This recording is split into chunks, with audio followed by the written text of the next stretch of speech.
So last time I stopped because it had taken quite a bit of time. And so that means that now we have chapter one, part five, that's going to be done today. And that is a shorter one. So it's late in the week. You can have a little bit of time off. Let me remind you again, I'm Dr. B. I'm Madeline Boskowitz, Ph.D., the author of I Want to Be Me, but I Don't Know Who I Am, a guidebook for teens and young adults, as well as its companion volume, the workbook, again by me, and I Want to Be Me workbook.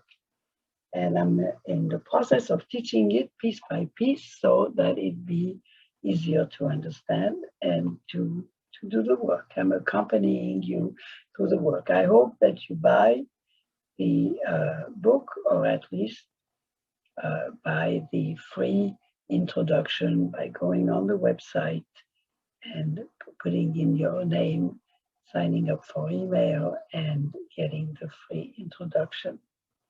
I've covered that many times before. So here we go for the last part of chapter one about dreams and goals and how to look at those.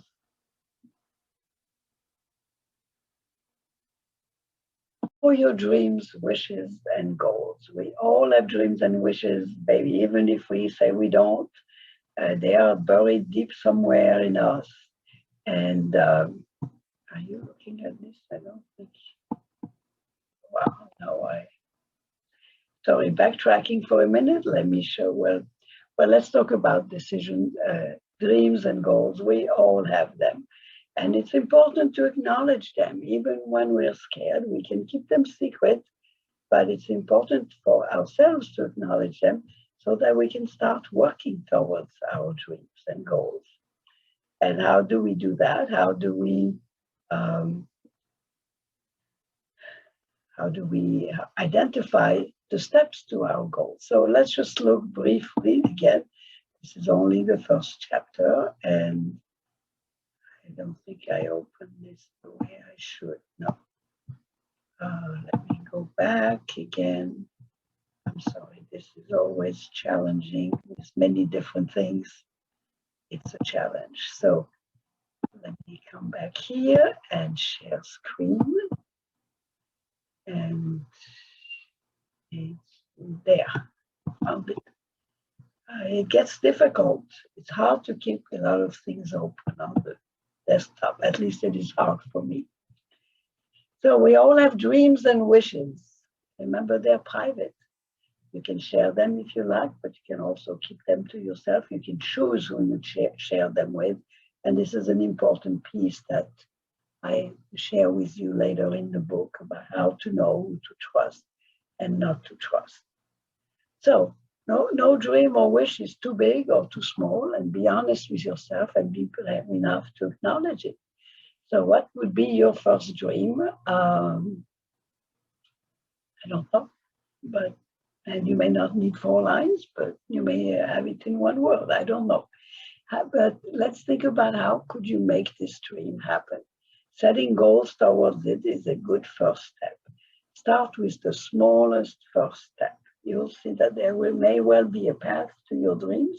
It's always worth a try. It's your life. So I had the thought the other day when I was thinking about doing this one lesson, that let's take a dream such as becoming an animal groomer. It's a very middle-sized dream. It's not a terribly big dream, but for somebody who loves animals, this is very exciting.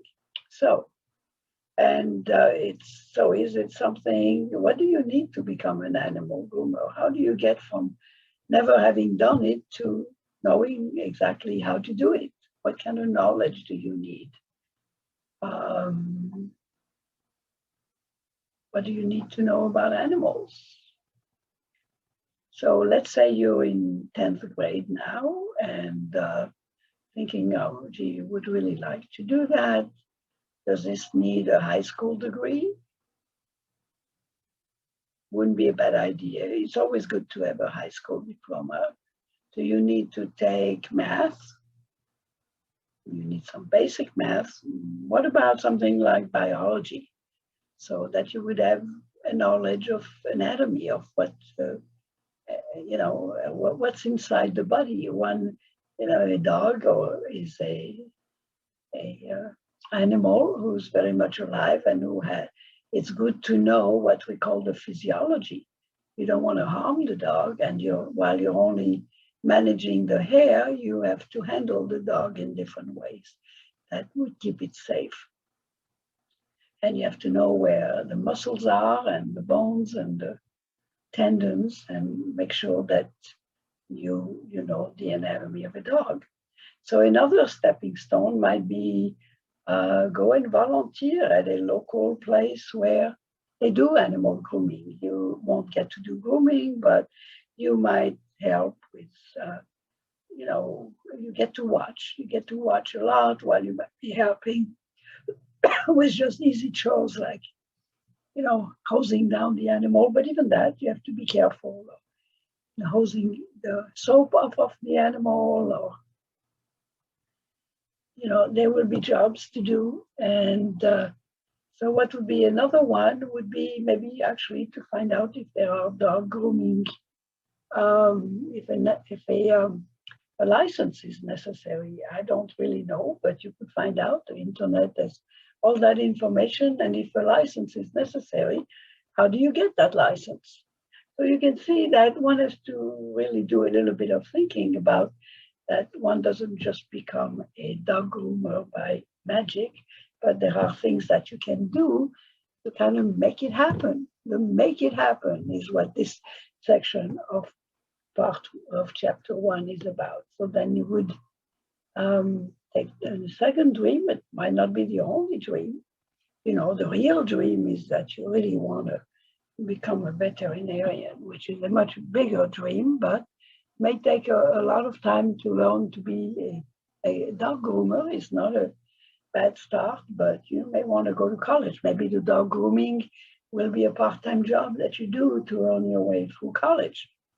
It's always a very, well, not always, but often a complicated thing. One doesn't just go to college. I mean, some kids do, but many don't. Many have to go to junior college and part-time and build up until they get to where they want to be.